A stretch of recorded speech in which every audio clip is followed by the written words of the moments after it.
सिरमौर में पन्ना प्रमुख सम्मेलन का आयोजन। बीजेपी प्रदेश अध्यक्ष राजीव बिंदल रहे मौजूद। पन्ना प्रमुखों को दिए चुनावी टिप्स।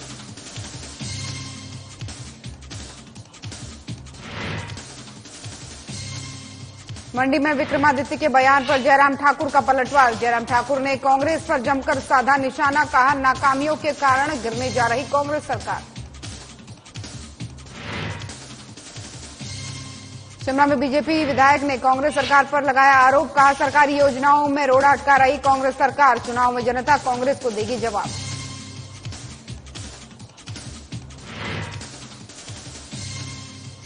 हिमाचल प्रदेश में 7वें आसमान पर सियासी पारा। कांग्रेस और बीजेपी के जुबानी हमले तेज। कांग्रेस उपाध्यक्ष नरेश चौहान ने बीजेपी पर साधा निशाना।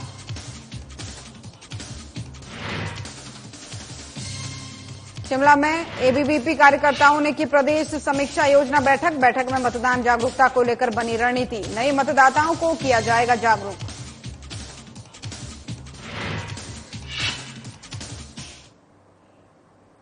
नमस्कार, खबर हिमाचल प्रदेश देख रहे हैं आप और मैं हूं आपके साथ ज्योति। श्री रेणुका जी में बीजेपी मंडल के सदस्यों ने सघाड़ के विश्व विख्यात पर्यावरण प्रेमी किंकरी देवी पार्क में पन्ना प्रमुख सम्मेलन का आयोजन किया, जिसकी अध्यक्षता प्रदेश बीजेपी के प्रदेश अध्यक्ष राजीव बिंदल ने की। इस पन्ना प्रमुख सम्मेलन में श्री रेणुका जी विधानसभा क्षेत्र के 130 पोलिंग बूथों के हजारों पन्ना प्रमुखों और बीजेपी कार्यकर्ताओं ने भाग लिया। इस दौरान प्रदेश अध्यक्ष राजीव बिंदल ने पन्ना प्रमुखों को चुनावी टिप्स दिए और केंद्र सरकार की 10 साल की जन कल्याणकारी योजनाओं की विस्तृत जानकारी दी। बिंदल ने कहा कि मोदी सरकार गरीब कल्याण, महिला सम्मान, युवा उत्थान, किसान कल्याण, नारी शक्ति को मजबूत करने वाली सरकार है और देश में शहरी, ग्रामीण या स्लम किसी भी क्षेत्र में कोई घर अब कच्चा नहीं रहेगा। इस दौरान राजीव बिंदल ने पार्टी कार्यकर्ताओं से मोदी की गारंटियों और उपलब्धियों को जन जन तक पहुंचाने का आह्वान किया है। इस दौरान कांग्रेस के कई कार्यकर्ताओं ने कांग्रेस का हाथ छोड़कर बीजेपी का दामन थामा। शिमला संसदीय क्षेत्र के बीजेपी प्रत्याशी सुरेश कश्यप, भारतीय जनता पार्टी अध्यक्ष विनय गुप्ता ने कांग्रेस छोड़कर बीजेपी में शामिल हुए। कार्यकर्ताओं का आभार उन्होंने यहां पर व्यक्त किया। कि पन्ना प्रमुख हमारी पार्टी की एक बहुत महत्वपूर्ण कड़ी है। हमारी जो पार्टी की व्यवस्था है उसकी आत्मा है।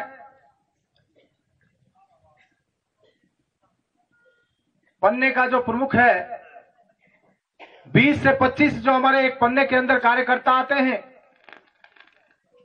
उसका प्रमुख है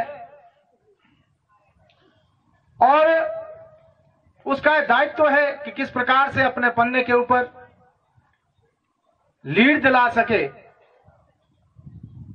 और मैं समझता हूं जितने भी पन्ना प्रमुख आज के कार्यक्रम में आए हैं, हम देख रहे हैं गले में कार्ड डला है पीली डोरी के साथ में पन्ना उनको मिला है। तो बहुत महत्वपूर्ण जिम्मेदारी अगर किसी व्यक्ति के ऊपर है तो पन्ना प्रमुख के ऊपर है कि 25 से 30 वोटों में किस प्रकार से उसको लीड दिलानी है। बल्ह विधानसभा क्षेत्र के तहत आने वाले कंसा मैदान में बीजेपी के पन्ना प्रमुख सम्मेलन के बाद पूर्व मुख्यमंत्री और नेता प्रतिपक्ष जयराम ठाकुर ने बयान दिया है।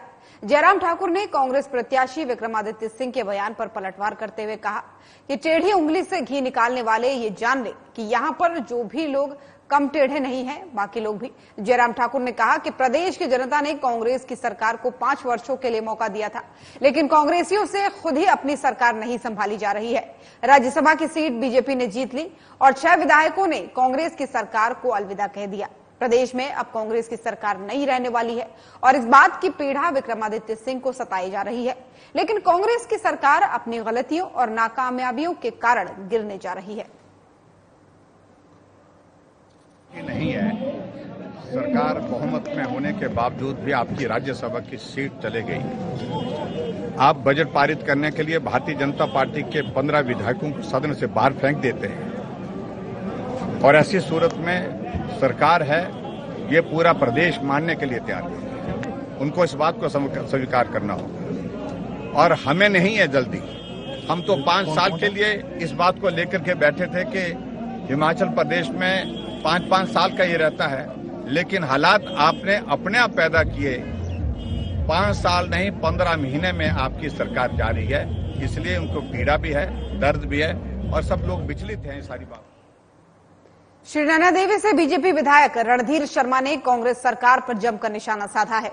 उन्होंने कहा है कि वर्तमान कांग्रेस सरकार के कार्यकाल में केंद्र की आयुष्मान भारत जैसी जन कल्याणकारी योजना और भानुपल्ली रेलवे लाइन जैसी परियोजना में रोड़ा अटका दिया है।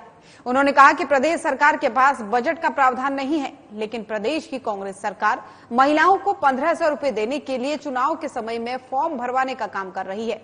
आरोप लगाते हुए उन्होंने कहा कि प्रदेश सरकार हिमाचल प्रदेश में केंद्र सरकार के विकास कार्यों में रोड़ा अटकाने का काम कर रही है। वर्तमान प्रदेश सरकार ने बजट के अभाव से जन कल्याणकारी योजनाओं को बंद करने का षड्यंत्र रचा है। इस दौरान रणधीर शर्मा ने प्रदेश कांग्रेस सरकार की महिलाओं को 1500 रुपए देने वाली योजना पर भी सवाल खड़े किए हैं। जनता पार्टी की हिमाचल की सरकार ने 800 करोड़ के लगभग अपने हिस्से की देनदारी अदा की थी, परंतु इस कांग्रेस सरकार के समय एक भी पैसा नहीं देने के कारण अब ये देनदारी 1243 करोड़ रुपए तक पहुंच गई है, जिसके कारण केंद्र सरकार विचार कर रहा है कि इस पर निर्माण कार्य आगे शुरू रखा जाए या नहीं रखा जाए।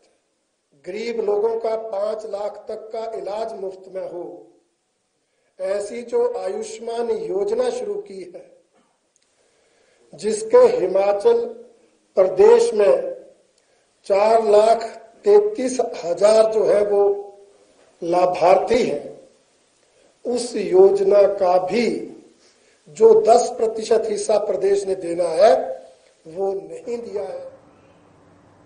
वहीं हिमाचल प्रदेश में भले ही अंतिम चरण में चुनाव है, लेकिन सियासी पारा अभी से 7वें आसमान पर है। कांग्रेस और बीजेपी ने एक दूसरे पर जुबानी हमले तेज कर दिए हैं। हिमाचल प्रदेश कांग्रेस के उपाध्यक्ष नरेश चौहान ने शिमला में पत्रकार वार्ता कर कहा कि चुनी हुई सरकार को गिराने का बीजेपी ने प्रयास किया है, जिसका जनता चुनाव में बीजेपी को मुंहतोड़ जवाब देगी। नरेश चौहान ने कहा कि सत्ता में आने के बाद कांग्रेस को विरासत में खजाना खाली मिला, बावजूद इसके आपदा में सरकार ने बेहतरीन कार्य किया और लोगों को राहत प्रदान की। वहीं हिमाचल प्रदेश में कांग्रेस सरकार मजबूत है और चुनाव परिणाम के बाद भी मजबूत रहेगी।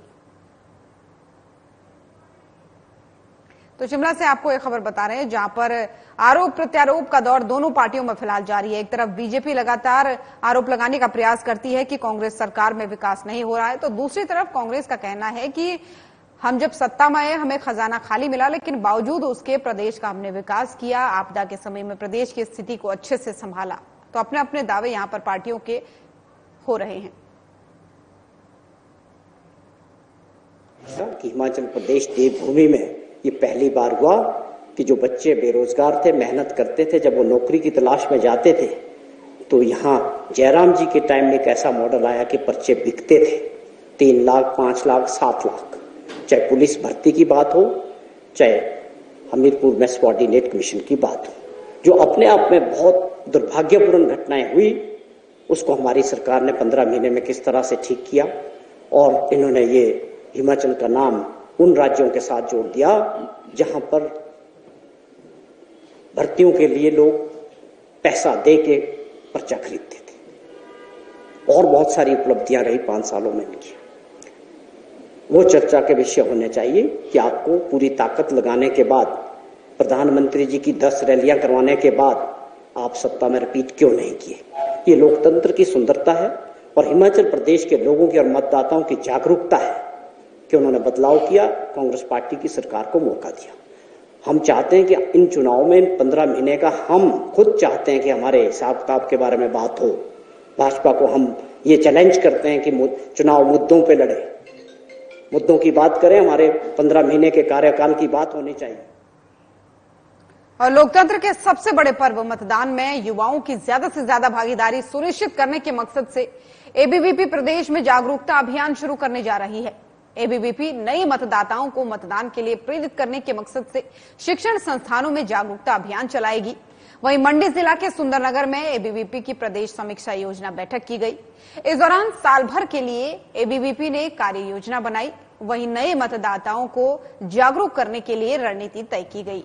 एबीवीपी के प्रदेश प्रांत मंत्री आकाश नेगी ने शिमला में पत्रकार वार्ता कर कहा कि छात्र संगठन एबीवीपी छात्रों के मुद्दे को लेकर लोकसभा चुनाव में मतदान के लिए युवाओं को जागरूक करेगा। देश निर्माण में युवाओं की भूमिका काफी अहम है, इसलिए लोकतंत्र के इस पर्व में युवाओं को आगे आकर मतदान करना चाहिए और औरों को भी जागरूक करना चाहिए। 13 मई से ही इन कार्यक्रमों को लेकर आगे बढ़ने वाली है, जिसमें सबसे पहले रन फॉर वोट विद्यार्थी परिषद शुरू करेगी और सबसे बड़ा लगभग 13 मई से लेकर के 25 मई के बीच में जो कार्यक्रम विद्यार्थी परिषद करेगी वो फर्स्ट टाइम वोटर्स के लिए है। हमारे पास पूरे कैंपसेस में जो कॉलेज कैंपसेस है, हम देखते हैं हमारे पास जो प्रोफेशनल इंस्टीट्यूट्स है, चाहे वो कोचिंग सेंटर्स भी है। जब विद्यार्थी परिषद कोचिंग सेंटर के पास गई तो कोचिंग सेंटर में हमें इतने स्टूडेंट्स मिले जो कहते हैं कि हम तो फर्स्ट टाइम वोटर्स है और बहुत एक्साइटेड है वोटिंग करने के लिए कि किस प्रकार से हम पहली बार अपना वोट इस देश के लोकतंत्र को मजबूत करने के लिए देंगे। तो ऐसे अनेकों छात्रों को इकट्ठा करके, ऐसे युवाओं को इकट्ठा करके हिमाचल प्रदेश के अंदर लगभग 2500 से ज्यादा युवाओं का सम्मेलन करने का विद्यार्थी। हिमाचल प्रदेश स्कूल शिक्षा बोर्ड की 12वीं कक्षा के नतीजे के ठीक अगले दिन पांटवा साहिब में दिल दहला देने वाला मामला सामने आया है, जहां परीक्षा में फेल होने पर एक छात्र ने मौत को गले लगा लिया। आत्महत्या करने वाला छात्र 18 वर्षीय रोहित चौहान पांटवा साहिब के सूरजपुर का निवासी बताया जा रहा है। छात्र यहां पुरुवाला स्कूल में 12वीं कक्षा में पढ़ता था। मिली जानकारी के अनुसार आपको बता दें कि छात्र 12वीं में दूसरी बार असफल हुआ था। दूसरी बार असफल होने के चलते छात्र बेहद ही तनाव में था, जिसके कारण उसने आत्महत्या जैसी घटना को अंजाम दिया। छात्र की मृत्यु के बाद परिजनों का रो रो कर बुरा हाल है। उधर मामले में सूचना मिलने पर पुलिस मामले की छानबीन में जुट गई है।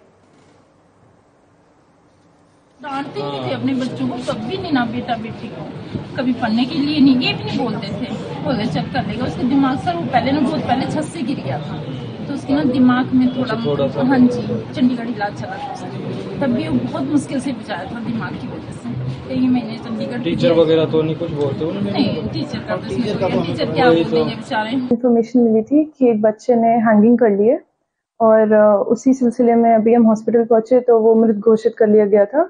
अभी हम इन्वेस्टिगेट कर रहे हैं क्या रीजन था, बट प्राइमा फेसी लग रहा है कि रिजल्ट आने की वजह से उसने उस दुखी होकर रिजल्ट से अपने सुसाइड करी है। बाकी अभी इसमें जांच चल रही है, जब और पता चलता है हम आपको। तो खबर हिमाचल प्रदेश देख रहे थे आप। बुलेटिन में फिलहाल इतना ही। नमस्कार।